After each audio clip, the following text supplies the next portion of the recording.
The onset, the German-Soviet expansion.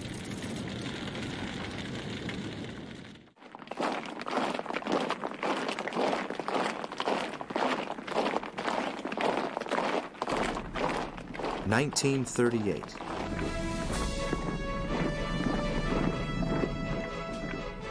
On February the 4th, 1938, Hitler dismisses Blomberg and Fritsch and personally takes over the war minister, setting up the Armed Forces Supreme Command. On the 12th, he meets in his Bavarian Alps dwelling the Austrian Chancellor Schuschnigg and tells him about his purposes concerning Austria. Schuschnigg had already been told of Hitler's intentions by Mussolini. He comes back to Austria thinking of calling a public vote of the country's independence. This is too much for Hitler's patience. He puts pressure on the Austrian politicians to get them to appoint the pro-Nazi Arthur Seyss-Inquart as chancellor. Once in power, he entreats the German troops to march on Austrian land. On March the 12th, Austria is occupied. The Anschluss is a fact. On the 14th, Hitler announces in Vienna, "As Führer of the German nation, I hereby declare the annexation of my fatherland to the Third Reich." Then he sends a telegram to Mussolini. "Duce, thank you. I will never forget this moment." Hitler feels safe. The Wehrmacht's warfare ability is bringing about the possibility of expanding the ethnic community in a new great Germany.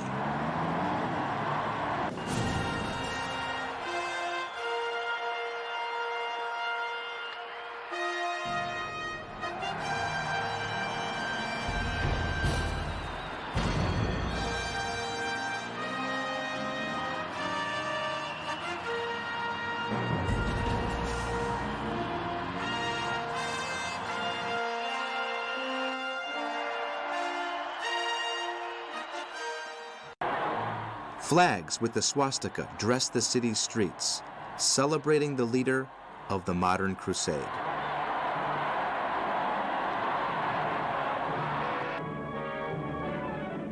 Meanwhile, the SS are dispatching a series of persons who, according to the Führer, had despised him in the past.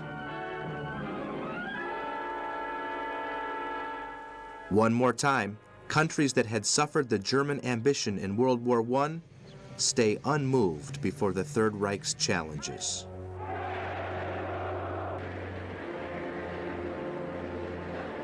On September the 12th, Hitler encourages the Germans all around the world to express their self-determination and help him build a great German country. Confronted with Hitler's aggressive expansion policy, England, France, and the United States, through Mussolini, start the first maneuvers to put a limit on the German leader's ambitions. The great power's hesitating behavior is the result of regarding the Nazi leader, as well as the Italian dictator, as a retaining wall against the expansion of Bolshevism in the Western world. Nevertheless, the British government, led by the conservative Neville Chamberlain, thought that the Treaty of Versailles had been too hard on Germany. It was advisable to review the treaty in an appeasement policy framework, something not agreed on by the also conservative Winston Churchill. What tragedies, what horrors, what crimes has Hitler and all that Hitler stands for brought upon Europe and the world. The diplomatic moves through Mussolini bring about a meeting in Munich on September the 29th between the British Prime Minister and the French Daladier.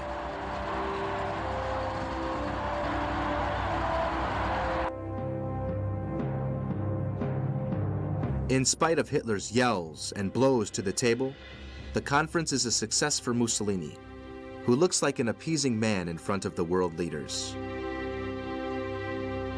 It's also a new victory for Hitler, for the Germans can see their Führer getting at his objective without having to fire a single shot.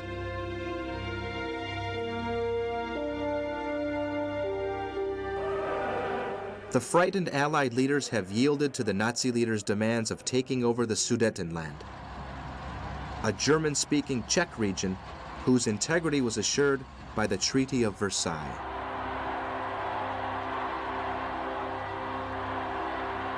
The European leaders are sure that Hitler seeks war in any way, but they surrender before the irksome dictator, not paying any attention to the Czech government's appeals for help, just like they ignored the Spanish republics.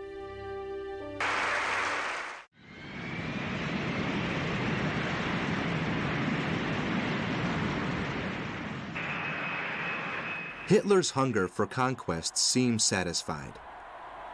Chamberlain, the small worm, as the German dictator contemptuously calls him, comes back to London, feeling sure that he has achieved a lasting peace. Stepping down from the plane, holding the document in his hand, he speaks about the honorable peace. I am sure that this will be a time of peace. When I was a little boy, his conversation with Hitler, a common, ordinary dog in his view, has been frank and friendly. He feels satisfied because, according to him, some of the most severe clauses of the Treaty of Versailles have been corrected. The accepted solution will set the grounds for a long period of peace for Europe, says Chamberlain, feeling sure that the German ambitions have been satisfied. On November the 7th, Ernst von Rath, a secretary of the German embassy in Paris, is murdered by Herschel Greenspan, a German Jew who fled to France. This crime will be Hitler's alibi to launch the first great mopping up operation against the Jews still living in Germany and Austria.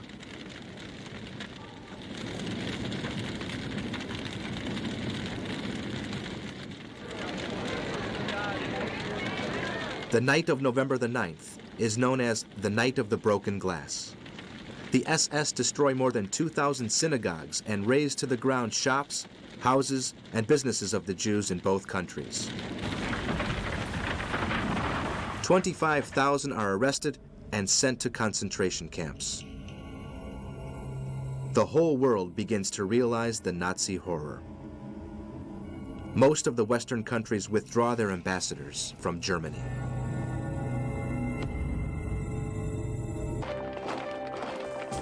(1939). But Hitler is still seeking war. He regards the annexation of Danzig and the corridor stretching from Germany to eastern Prussia as an issue beyond any question. This town is mostly inhabited by Germans, but was declared a free city at the end of World War I. It was currently the gate of the Polish corridor to the Baltic Sea. The Germans had never concealed since 1933 their wish to retake a city belonging to their land before World War I. They tried all kinds of strategies to reach that goal.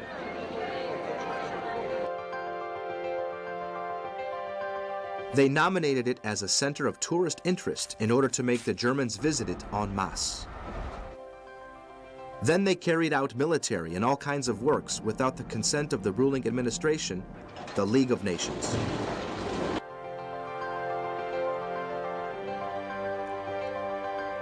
The English and French secret services warned their governments of the facts taking place in the Polish corridor, as well as in this nonsensical city, embedded in the old Prussian land where the Germans do their will.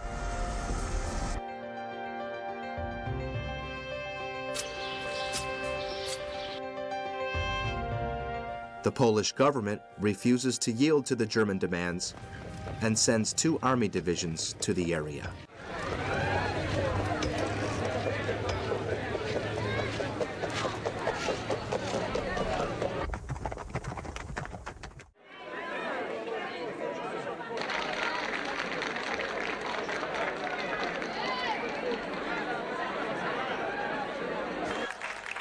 Great Britain and France are now aware that the appeasement policy is a failure.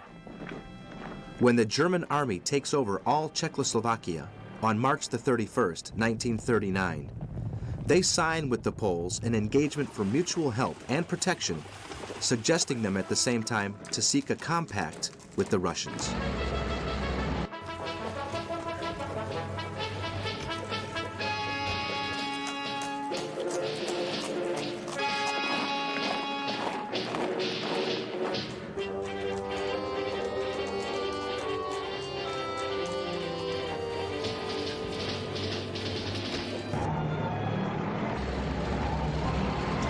The Poles think that they may even lose their souls with the Russians.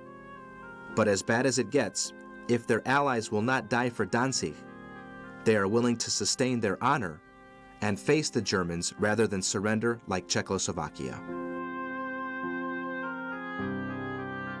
The European powers, supposedly in charge of the European balance after the Great War, behave in so submissive a fashion that Hitler, already fixed upon going to war, rejects in April the non-aggression agreement signed with Poland in 1934 and the naval engagement agreed on with the British in 1935.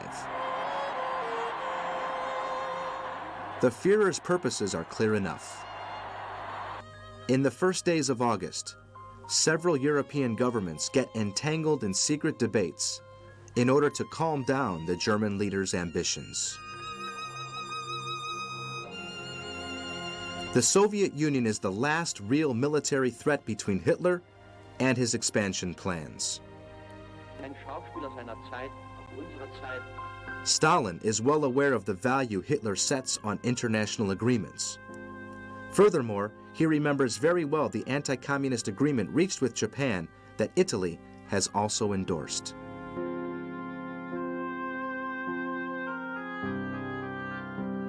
He needs time, and he needs the German troops far away from the border. He knows he can't fight alone against Germany and keeps in mind all that happened in World War I. September the 8th.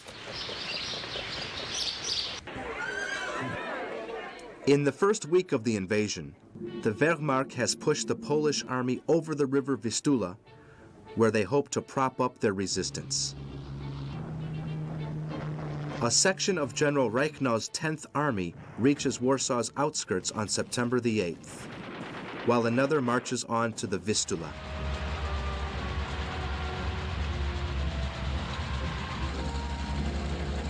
In the northern group, the 4th German Army crosses the Vistula and heads for the capital. The southern group has destroyed the 4 Polish armies set against it and surrounds Warsaw along the east and the west.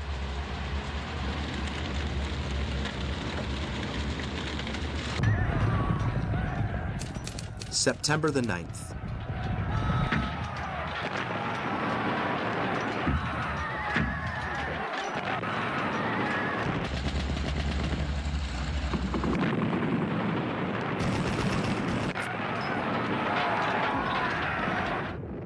On September the 9th, the Polish army under General Tadeusz Kutuzova launches a counterattack on the 8th German Army near Kutno. In the battle around the river Bezura, 20 Polish divisions get entrapped in a pliers maneuver of the German army. 180,000 Polish soldiers are taken prisoners.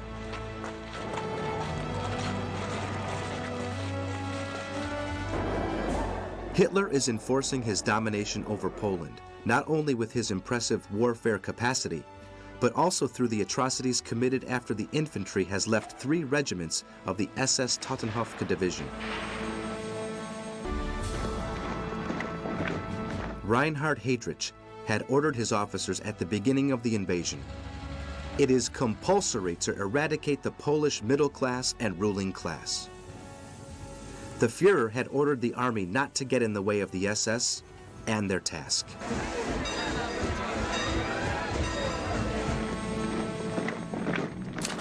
September the 10th. The Canadian government declares war on Germany. In France, the first units of the British Expeditionary Force begin to land. It amounts to 170,000 men, 25,000 vehicles, and hundreds of artillery pieces. Meanwhile, Guderian and his panzer divisions cross the river Neru and march to Brest-Litovsk. The 4th Panzer Division charges to southwest Warsaw. They spread through the streets, finding a hard resistance.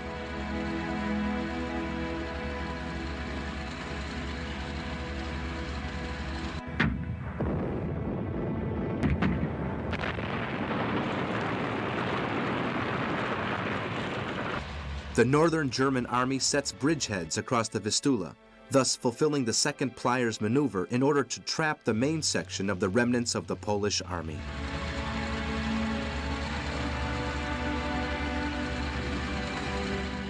September the 15th. The Wehrmacht focuses all its efforts on the central portion of Poland, tackling the arrival of reinforcements to Warsaw. Hitler asks the Polish army to surrender, but they refuse. Poland does not surrender, and its beaten army still fights in the north and in the south against the huge amount of German forces.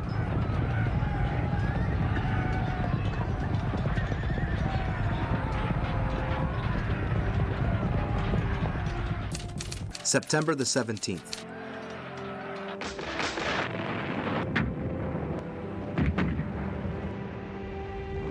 Polish soldiers take the final blow when the Russian troops invade the eastern part of the country.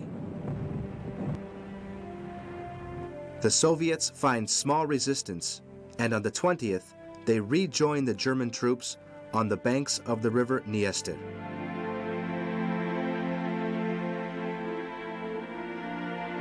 The secret agreement between Hitler and Stalin has worked.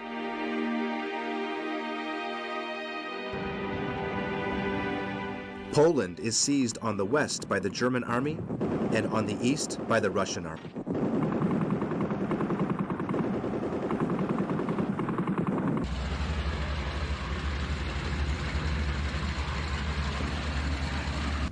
Thousands of Polish soldiers, officers, and pilots are able to break the siege and flee to Romania, Hungary, or Latvia. September the 25th. In Warsaw, German troops still find a strong resistance. Hitler and his general staff order Operation Kosta, the ultimate assault on the capital.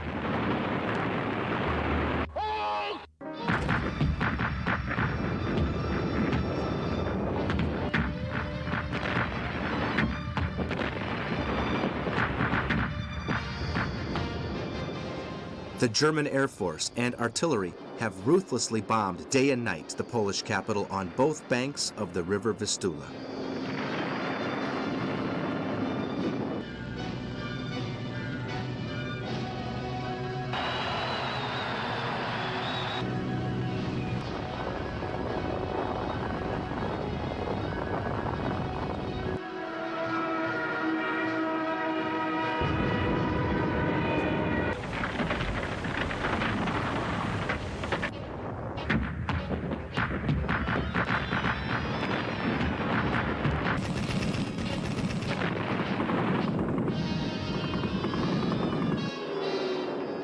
In 24 hours, the historical city is brought down to ashes.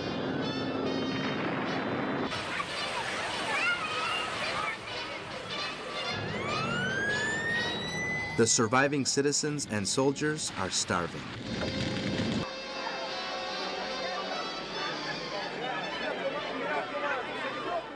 September the 27th.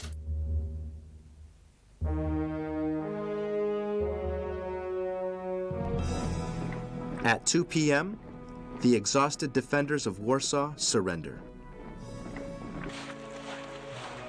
A garrison of 140,000 men and officers leave town to yield their weapons.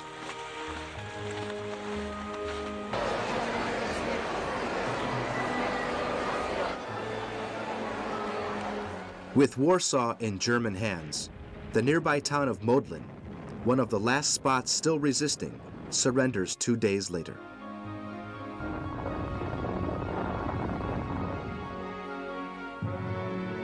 The Polish government and its general staff have successfully fled to Romania. The country is split along the River Bug in 2 occupation zones, one German and one Russian.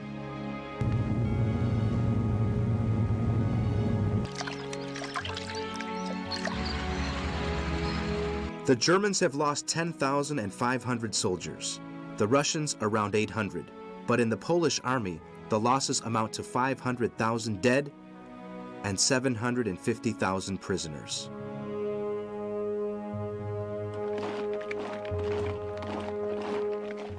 Poland has been conquered in less than a month. It's one of the quickest campaigns in military history. The country's slow agony begins when the Russians send 1.5 million Poles in deportation to Siberia. On the other hand, the Germans send millions of civilians to concentration camps like Auschwitz and Treblinka, where most of them are murdered in gas chambers. In their mopping raids, the SS burn the synagogues down and murder thousands of army officers.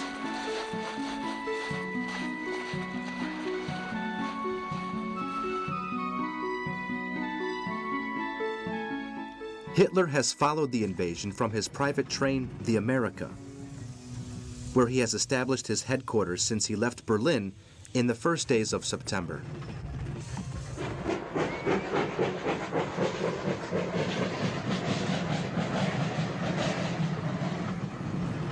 He feels like a new Napoleon. His talents as a military strategist are now proved by the swift Poland campaign. Meeting with his high command, he personally takes in charge the Wehrmacht military planning and announces those attending the meeting his plan to conquer all of Europe. Nobody has ever achieved what I have achieved. The Third Reich will last for 1,000 years. After the conquest of Poland, Hitler addresses the Reichstag on the 30th. He proposes to start peace talks with the countries in war with Germany. The London and Paris governments refuse the proposal, worried by the Führer's territorial ambitions and the support the Soviets have granted him in splitting the Polish state.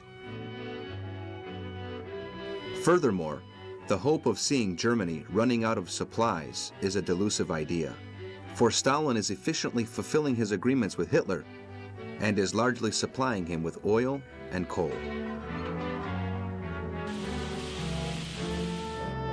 It is obvious that the Nazi leader's expansionist policy has kindled World War II, a fact that hardly any of his generals of the OKW, Armed Forces Supreme Command, hoped for after their victory in Poland. In the wake of his first step, the Führer's only way out is to keep on going ahead to total war.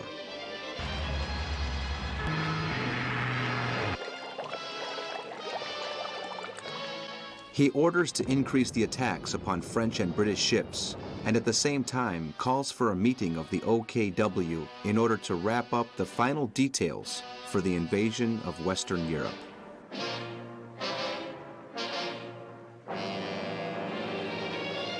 Meanwhile, Stalin takes advantage of the international confusion brought about by the invasion of Poland to spread his control over the Baltic Sea area. He signs defense agreements with Latvia, Estonia, and Lithuania. The territorial disputes between the Russians and Finland had been stashed away by the non-aggression agreement of 1932. However, the Soviets, elated by their agreement with Hitler, are ready to grab a slice of Finnish land.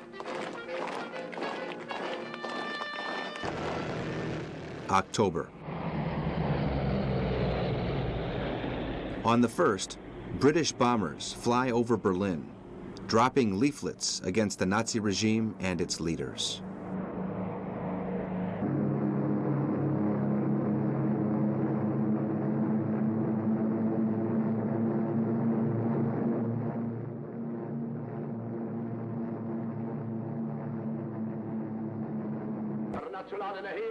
Galled by this psychological war, Hitler flies to Warsaw on the 5th to preside over the victory parade arranged in his honor.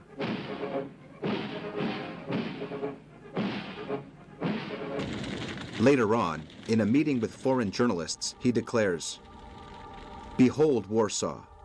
Take a good look at it, because what you see, I can do in any other European city." With this attitude, the Führer tries to scare the governments of Paris and London, forcing a deal without having to restore the Polish state. Lord Halifax, the British foreign minister, is not moved and instructs Hitler that for Great Britain, the only possible deal is for Germany to withdraw to the Munich Agreement's borders and to destroy its huge warfare power. But the Nazi leader argues that his land policy will only end when Germany retrieves its greatness previous to World War I. The head of the Wehrmacht, General Wilhelm Ketzel, and the rest of the OKW officers are planning the attack on Western Europe. They tell Hitler that they think it's profitable to wait a bit until they can get a larger supremacy in weapons. However, the Führer's restlessness is made clear when he replies, "It's never too early to launch an onslaught."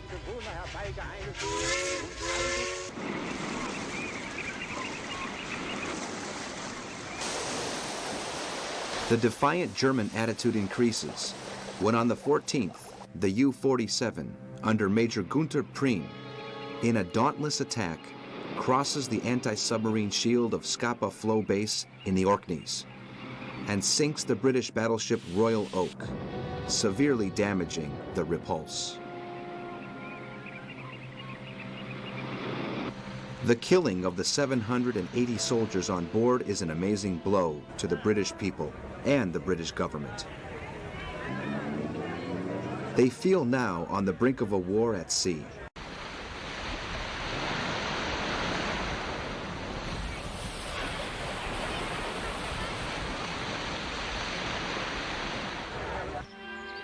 Substantiation of this fear comes on the 18th when Hitler, in his guideline number 7, authorizes the German U-boats to sink every enemy ship within reach, regardless of their carrying passengers or not. At the same time, he orders to route magnetic mines in the Allies' sea traffic vital spots.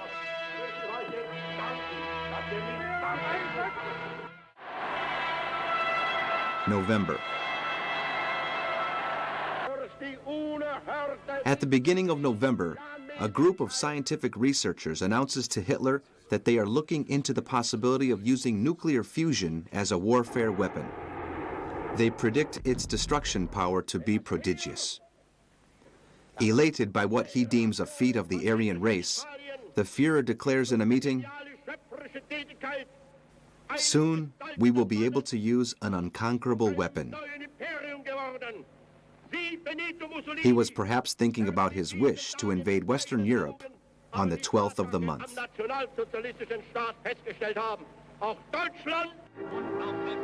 Albert Einstein, a Jewish scientist exiled in the United States, is aware of the German preliminaries about the atomic bomb and reveals to President Roosevelt that its power for destruction is unthinkable. Therefore, the world must avoid at all costs such a weapon to fall into Nazis' hands.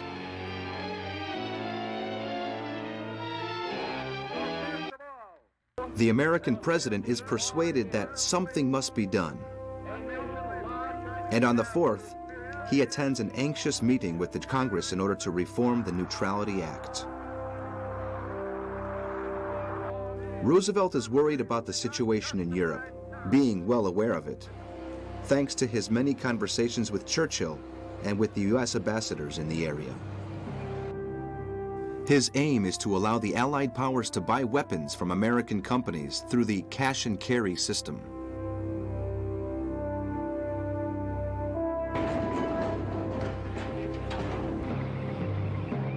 On one hand, it's a first step to help the British and the French, and on the other, the American weapons industry and its ascendancy on the world undergo spectacular growth.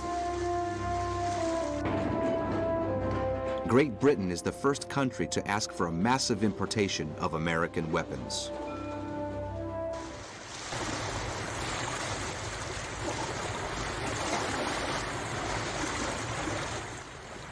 On the 28th, the British government sends a section of the fleet to the North Sea in an attempt to sever German freight traffic lines. Hitler replies with his Guideline Number 9, in which he abuses the British government and promises to annihilate this people, prime mover of the war.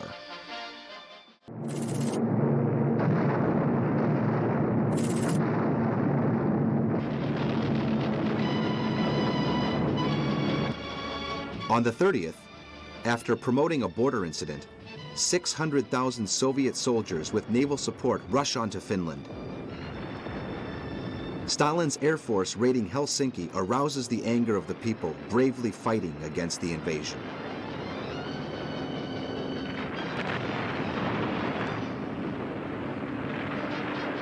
Thanks to their knowledge of the land and their experience in warfare on frozen ground, the Finnish troops entrenched themselves against the Soviet soldiers, trying to pierce through the north, east, and south of the country.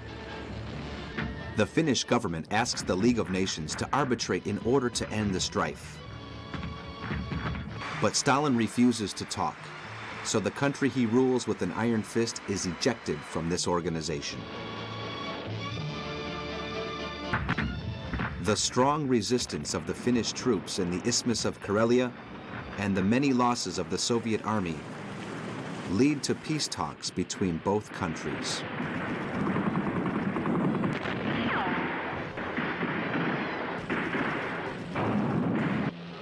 The Treaty of Moscow ends the struggle. Finland has not surrendered and keeps its independence even though it has lost 25,000 men and 10% of the country. The Soviet army has lost 200,000 men, dead or wounded. December 1939. On the 11th, Vidkun Quisling, former Norwegian defense minister and founder of the National Union Party, wishing to rule the country as a faithful ally of the Third Reich, meets Hitler to suggest to him that German troops, supported by members of his party, could very well take over Norway. Due to the German need for raw materials, Hitler accepts Quisling's idea and orders his general staff to draw an invasion plan for the North countries depending on their resources and strategic position.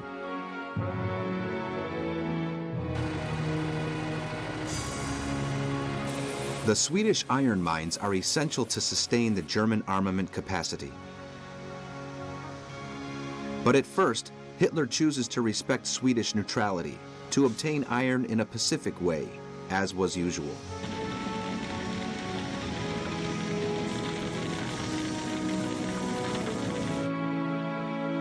On the other hand, Norway's long coastline to the North Sea is spotted with bases such as Bergen, Narvik, and Trondheim.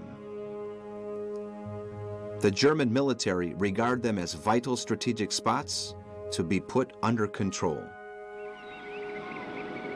Their position makes them unavoidable objectives to launch effective attacks on the Strategic Naval Command at the British base of Scapa Flow in the Orkney Islands.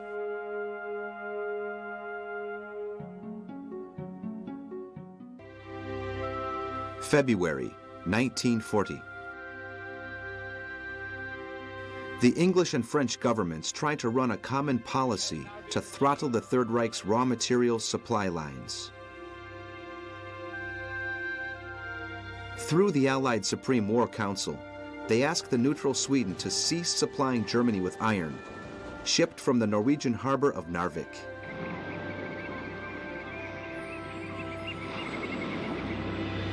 If not, both powers will feel compelled to interrupt it by force.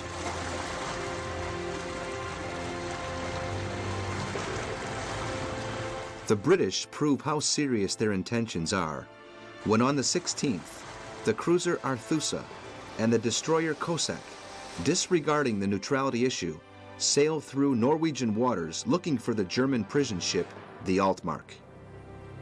It was a support ship to the lost battleship Graf Spee and carries on board 300 English prisoners, survivors from the sinking of the two Royal Navy ships.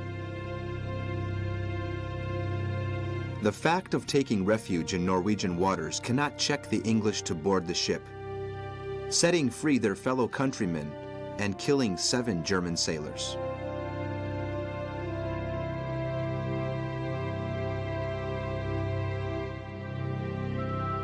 Startled by the English boldness, and with his secret services reporting as a fact the Anglo-French operation in the North Sea and the Baltic, Hitler thinks the British have decided to take over Norway.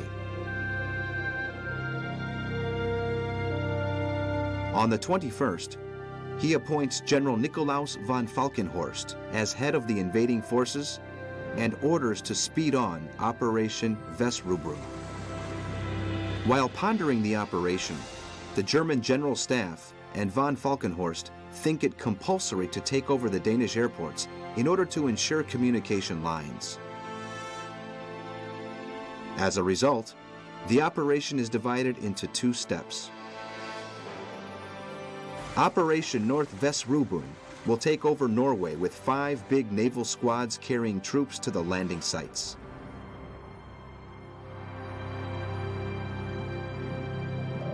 Battleships Scharnhorst and Neishau with 10 destroyers make up the first group, bound for Narvik. The cruiser Hyper and 4 destroyers will sail to Trondheim in the second group. The third group will be made of the cruisers Koln and Kongsbergen, bound for Bergen. The fourth group, with the cruiser Karlsruhe and 2 torpedo boats, will take over Kristiansand. The last group, with the cruisers Blucher, Luthoff, and Enden, and some minor units, will have to take over Oslo, the Norwegian capital city. Operation South Vesrubrum is pointed at the invasion of Denmark. 2 motorized brigades must speedily cross the country and take over the Jutland Peninsula.